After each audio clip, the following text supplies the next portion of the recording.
സമസ്തകാല ജമിയത്തുലമയുടെ എല്ലാ ആശയാദർശങ്ങളും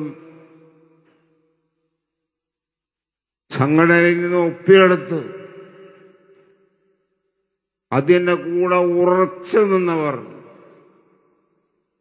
ആ കാലഘട്ടങ്ങളെല്ലാം അവർ അതിജീവിച്ചു പോന്നു. അവർക്കൊരു പ്രയാസവും ഉണ്ടായിട്ടില്ല. പിന്നെ അവരോട് ഇവർക്ക് എങ്ങനെയാണ് 100 വർഷം ആവുക എന്ന ചോദ്യത്തിന് അർത്ഥമില്ല. 100 കൊല്ലം സമസ്തയിലൂടെ പോയവർക്കേ അതറിയുള്ളൂ.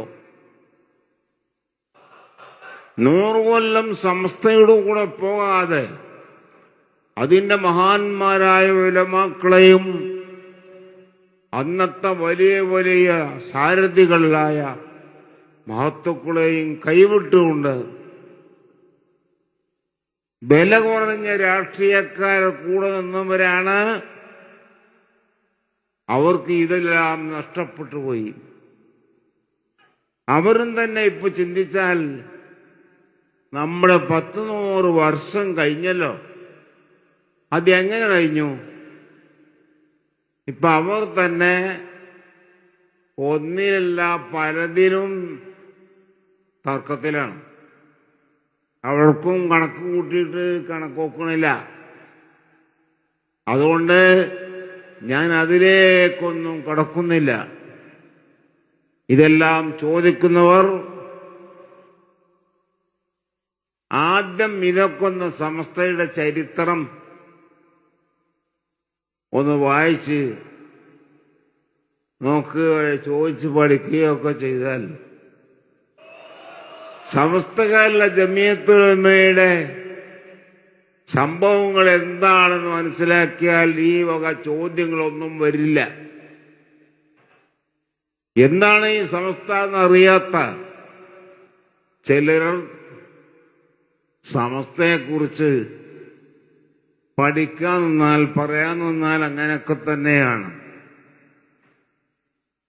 ഈ കാലം വരെ സമസ്തയുമായി ഒരു ബന്ധവുമില്ലാത്ത ആളുകൾ പിന്നെ സമസ്തയുടെ സ്ഥാനങ്ങളിലേക്ക് കയറി വന്നാൽ അവർക്ക് എന്തിനെ കുറിച്ചാ അറിയാം? അവർക്ക് എന്തിനെ കുറിച്ചാണ് പറയാൻ ധൈര്യമുണ്ടാവുക? ഈ കാലം വരെ ഒന്നും സമസ്തന്റെ ഒരു കേട്ടിലും പാട്ടിലും ഇല്ല. സമസ്തന്റെ കഴിഞ്ഞകാല ചരിത്രവും അറിയില്ല. സമസ്തയുമായി ഒരു ബന്ധവുമില്ല.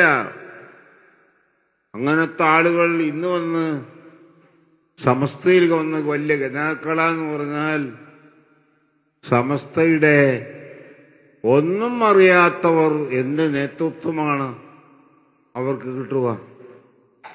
ഇതാണ് ഇവിടെ ഉള്ളത്. ഇതൊക്കെ മനസ്സിലാക്കിയിട്ട് വേണം സമസ്തന്റെ പ്രസിഡന്റ്, സെക്രട്ടറി ആരെങ്കിലും അയാൾ സമസ്തയുടെ ഒരു ചരിത്രവും പറയാൻ കിട്ടില്ല. അതുകൊണ്ട് സമസ്തയുടെ ചരിത്രം മുൻകാല ചരിത്രവും വേണ്ട. ഈ സമസ്തകാല ജമിയത്തുലമ എന്ന് പറയുന്നത് അതിന്റെ ആശയം ആദർശം എന്താണെന്ന് മനസ്സിലാക്കിയാൽ തന്നെ മതി. അത് മനസ്സിലാക്കാൻ വരെ കഴിയാത്തവർ സമസ്തയുടെ ആളുകളായി അതിന്റെ നേതൃസ്ഥാനത്ത് പ്രവർത്തിക്കുന്നവർ ഒക്കെ പറഞ്ഞാൽ എന്താണ് അതിനൊക്കെ നാം പറയേണ്ടത്? അതുകൊണ്ട് സമസ്തകാല ജമിയത്തുലമ എന്താണ്, അതിന്റെ ആദർശം എന്താണ്, അതൊക്കെ ഒന്ന് അടുത്തറിഞ്ഞ് അങ്ങനത്തെവരാണ് സമസ്തയുടെ പിന്നിൽ സമസ്തയുടെ അനുയായികളായി നിരക്കേണ്ടത്. സമസ്തയുടെ അനുയായികൾ എന്ന് പറയാൻ സമസ്ത എന്തിനാണ് ഇവിടെ നിലകൊള്ളുന്നത്, അതിനാശയം ആദർശം എന്താണ് എന്ന് ഇന്ന് വരെ പഠിക്കാൻ പോലും തയ്യാറാവാത്തവരാണ് സമസ്ത വലിയ സംഗതിയായി പ്രസംഗിക്കുന്നത്. ഞാൻ ഒരിക്കൽ ഇവരോട് ചോദിച്ചു, സമസ്തയെക്കുറിച്ചൊന്നും പറയണ്ട, സമസ്തയുടെ 40 മുസാവറ അംഗങ്ങൾ, ആ അംഗങ്ങളെ പേര് മാത്രം, പേര് മതി. ആൾക്കാരുടെ ഇടയിൽ വെച്ച് പറയാൻ കഴിയോ? എല്ലാ രാഷ്ട്രീയ നേതാക്കളെയും ഒക്കെ കൂട്ടിയാൽ തന്നെയും സമസ്തയുടെ നേതൃസ്ഥാനത്തുള്ള ആലിമിനെ കുറിച്ച് പറയാൻ നിങ്ങൾക്ക് കഴിയില്ല. ഉലമാക്കളുള്ള മഹാന്മാരായ വലിയ വലിയ ഉസ്താദുമാർ, ആലിമ്യങ്ങൾ, ആരിഫ്യങ്ങളടക്കം അതിൽപ്പെടും. അങ്ങനത്തെ വലിയ മഹത്വമുള്ളവർ ഒരുമിച്ച് കൂടിയ ഒരു വലിയ സംഘടനയാണ് സമസ്തയിൽ ജമിയത്തുലമ. ആ ജമിയത്തുലമയുടെ നേതൃത്വം ഇന്നുള്ള നേതാക്കൾ ഇവിടെ ഇരിക്കുന്നു. ബഹുമാനമുള്ള സുൽത്താനുൽ ഉലമ, ആ ഉസ്താദിനെ പോലെ ഒരാളെ കാഴ്ചവെക്കാൻ നിങ്ങൾക്ക് കഴിയുമോ?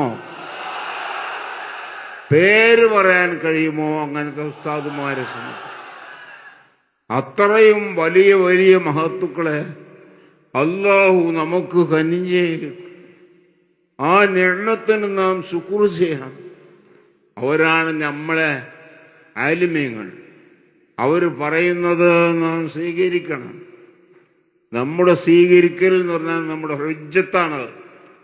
ആ ഉസ്താദുമാർ റബ്ബിന്റെ അരികിലും എല്ലായിടത്തും നമുക്ക് രേഖയായി പറയാനുള്ള നമ്മുടെ രേഖ ഈ ഉലമാ ആണ്. ആ ഉലമാവിന്റെ കൂടെ നമ്മൾ നിൽക്കണം. ഇതാണ് ഖുർആനും സുന്നത്തും അത് വിശദീകരിക്കുന്ന പണ്ഡിതന്മാരും ഒക്കെ നമ്മോട് പറഞ്ഞിട്ടുള്ളത്. ആ സുന്നത്ത് ജമാഅത്ത് പഠിപ്പിച്ചിരുന്ന ഉസ്താദുമാരെ കൂടെ നിലനിന്ന് പ്രവർത്തിക്കാൻ നമുക്ക് തൗഫീഖ് അല്ലാഹു തരട്ടെ. അവരെ കൂടെ അവരെ നിർബന്ധമാക്കിക്കൊണ്ടത് അവരുടെ കൂടെ തന്നെ പോകാനും അവസാനം അവരെ കൂടെ സ്വർഗത്തിലേക്ക് പോകാനും അല്ലാഹു നമുക്ക് തൗഫീഖ് നൽകട്ടെ.